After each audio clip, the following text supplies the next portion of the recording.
ہمارے ساتھ موجود ہیں سید غضنفر علی، بریگیڈیئر سید غضنفر علی، جو کہ ماہر ہیں ان تمام تر دفاعی امور کے اور تمام تر نالج رکھتے ہیں۔ بریگیڈیئر صاحب السلام علیکم۔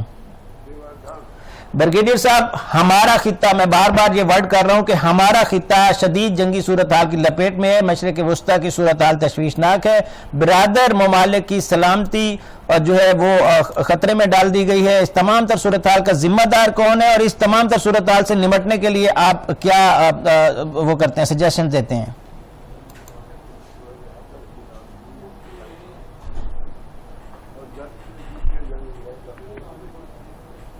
امریکہ کی اور دیش کی خواہش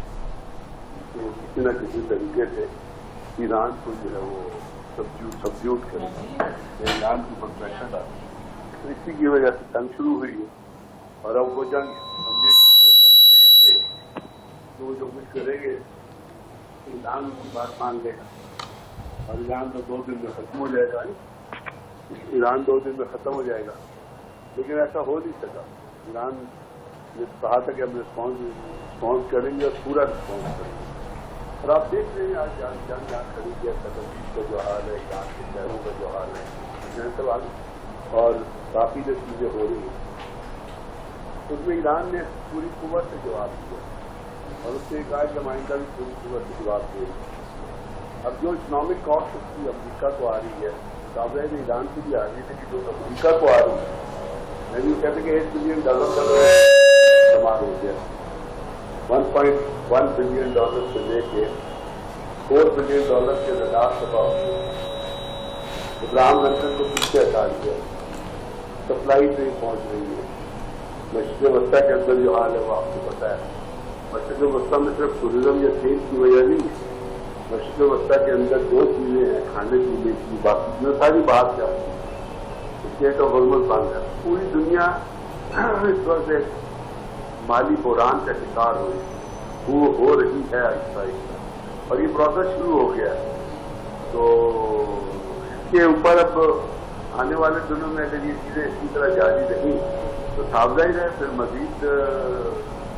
جو ہے وہ لوگوں کے لیے پرابلم آئیں گی۔ اصل میں اس قسم کی جو جنگیں ہوتی ہیں ان کا افیکٹ جو ہے وہ جا کے عام آدمی پہ پڑتا ہے، کیونکہ جو خواص ہوتے ہیں انہوں نے تو بڑا پیسہ جمع کیا ہوتا ہے، بزنس مین بڑے بڑے جو ہمارے بڑے بڑے آفیسر ہیں جو گورنمنٹ کی پوزیشن میں ہیں، ان کو تو پتہ ہے آپ کو مفت پیٹرول ملتا ہوتا ہے، مفت گھر میں کھانا ہوتا ہے، انہوں نے بجلی کا بل بھی دینا ہوتا ہے، انہوں نے اپنا پیٹرول کا بل بھی دینا ہوتا ہے، لیکن جو نیچے لوگ ہوتے ہیں، جو مڈل لوگ ہوتے ہیں، جو غریب لوگ ہوتے ہیں، جنہوں نے اپنی روزی جو ہے وہ جھاڑی سے یا چھوٹے بزنس سے یا نوکریاں کر کے چلانی ہے، جس قسم کی کیسز میں نوکریاں بھی کم ہو جاتی ہیں، فضائیں بند ہو جاتی ہیں، تو ایک پوری دنیا، پاکستان ہی نہیں پوری دنیا سے مشکل صورتحال میں کھڑی ہے۔ ابدا خلیج سے لوگ بھاگ رہے ہیں اور وقت ملکوں میں جا رہے ہیں،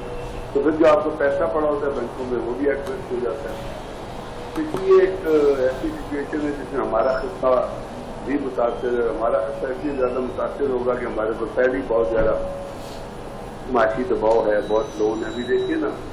ابھی ریسنٹلی حکومت نے $55 پیٹرول کی قیمت بڑھا دی ہے، جس کا فی الحال کوئی لاجک نہیں تھا، کیونکہ حکومت نے جو پیٹرول تھا وہ خریدا ہوا تھا پرانی قیمت سے،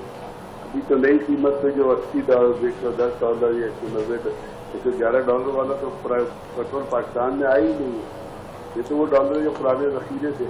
اب چند آئل کمپنیوں کو فائدہ دینے کے لیے، چند خواص کو فائدہ دینے کے لیے، اور اس کے ساتھ ساتھ IMF کا ڈنڈا تھا، انہوں نے کہا جی لیوی ختم کرو۔ بریگیڈیئر صاحب